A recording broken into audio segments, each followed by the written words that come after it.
So when you're booked for a date, do you give a referral to another DJ? Hi, it's Bill. Welcome to Creative License, and thank you so much for being so kind to the sponsors that I have for this little show.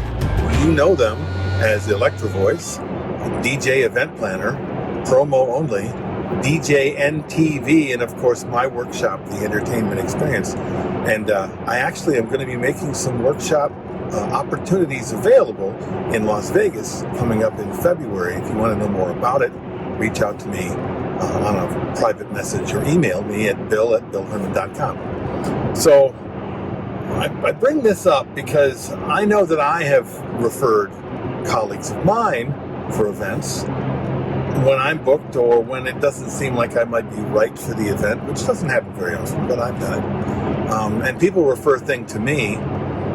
But the way the referral happens, I think, matters. And the reason I'm bringing this up is I saw online in a DJ community, I think it was an association community, where the DJ association, someone just typed in, "Hey, I'm booked for this date. Who wants a referral for this date?" And then they put the email of the client looking for a DJ into the message and just sent it. Okay, it was right there on Facebook for anybody to see. In a group that I don't even belong to, I was able to see, and which meant a lot of people was able to see. Which,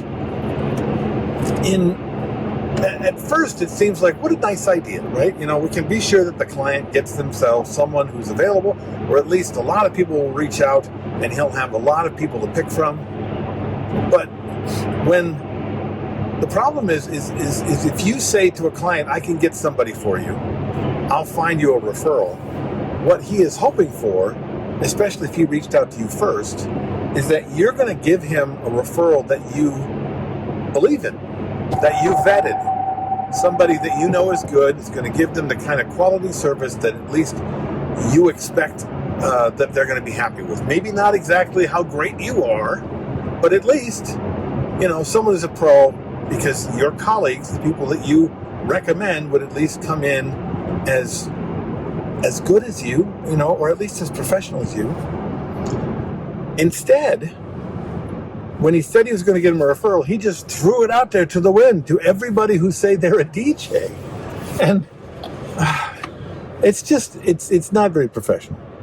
And sadly, it's because there's very few people in the world of DJs that are professional. If you're watching this, you're in a rare minority that you care enough about what you do that you're going to take on advice and try to get better and things like that. Most guys, they're DJing the way I did when I first started.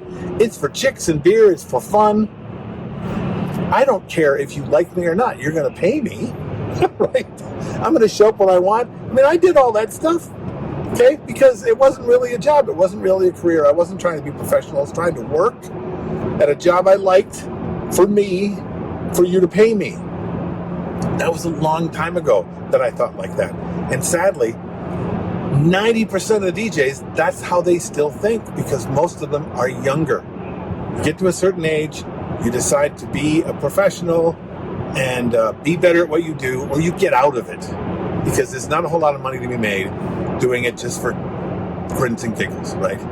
So if the client saw that, and even if somebody who's not a client sees that, that's kind of what they're saying. You've told the guy, and the reason he called you is because you're one in a million.